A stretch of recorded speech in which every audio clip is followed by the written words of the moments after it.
Assalamualaikum warahmatullahi wabarakatuh. Izin memperkenalkan diri, nama saya Yudi, NIP 2001-09-20, 2004-12, 1002.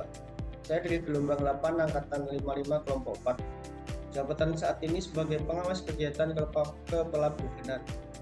Asal UPT, kantor unit penyelenggara pelabuhan kelas 3 Indramayu. Di sini saya akan membahas tentang jenis-jenis isu kontemporer dan rencana aksi saya sebagai CPNS.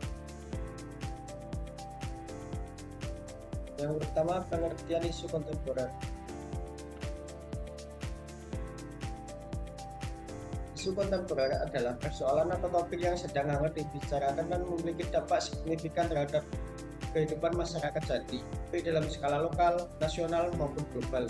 Isu ini bersifat aktual, relevan, dan dinamis, karena terus berkembang sesuai dengan kondisi zaman. Yang kedua, jenis-jenis isu A. Yang pertama, isu sosial, berkaitan dengan kondisi dan dinamika masyarakat. Contohnya, kemiskinan, pengangguran, pendidikan yang tidak merata, toleransi, konflik sosial, serta urbanisasi yang berlebihan. Yang kedua, isu ekonomi.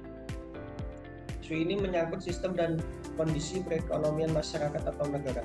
Contohnya inflasi, krisis ekonomi global, ketimpangan ekonomi, daya beli masyarakat yang menurun, dan masalah UMKM. Yang ketiga, isu politik dan pemerintahan. Isu ini terkait dengan sistem kekuasaan, kebijakan publik, dan birokrasi. Contohnya korupsi, reformasi birokrasi, pemilu yang tidak adil, kurangnya transparansi, dan pelayanan publik yang lambat. Yang keempat, isu lingkungan. Isu ini berkaitan dengan kondisi alam dan dampak aktivitas manusia terhadap lingkungan. Contohnya perubahan iklim, polusi udara dan laut, deforestasi, bencana ekologis, dan krisis air bersih. Yang kelima, isu teknologi dan informasi. Isu ini terkait perkembangan teknologi dan dampaknya dalam kehidupan. Contohnya kecanduan media sosial, keamanan data atau cyber, disrupsi industri akibat AI dan otomasi, serta kesenjangan digital. Yang keenam, isu budaya. Isu ini menyangkut nilai, norma, dan identitas budaya suatu bangsa. Contohnya, lunturnya budaya lokal, budaya konsumtif, westernisasi, konflik antar budaya. Isu yang ketujuh, isu kesehatan. Berhubungan dengan jenis kesehatan masyarakat dan sistem layanan kesehatan. Contohnya pandemi gizi buruk, mental health, akses layanan kesehatan yang tidak merata. Yang ke-8, isu hukum dan hak asasi manusia. Isu ini terkait penegakan hukum, keadilan, dan perlindungan hak asasi manusia. Contohnya pelanggaran HAM, kriminalisasi, kekerasan terhadap perempuan dan anak, serta perlindungan jaminan. Dan rencana aksi saya sebagai calon pegawai negeri sipil di Kementerian Perhubungan. Yang pertama, adanya kesadaran keselamatan pelayaran di nelayan lokal. Sebagai wilayah pesisir dengan aktivitas nelayan yang tinggi, banyak nelayan di sekitar pelabuhan Indramayu yang belum sepenuhnya memahami pentingnya standar keselamatan pelayaran seperti penggunaan life jacket, radio komunikasi, dan kelayak lautan kapal. Dan rencana aksi saya,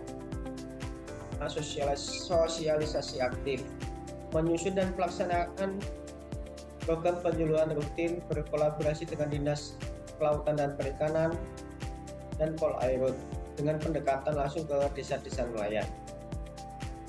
Yang B, kampanye keselamatan visual dan pemasangan spanduk, baliho, dan video edukasi di area pelabuhan atau tempat sandar kapal.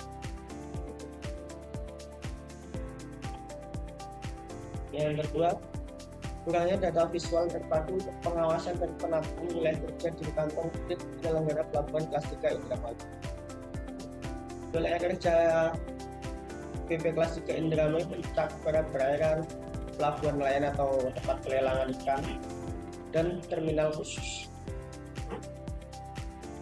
yang mana terminal khusus ini di Indramayu ada 4, yaitu PLN Nusantara Bogor, Pertamina Patraniaga, Kilang Pertamina Internasional, dan Bakti Migas Utama atau BMU.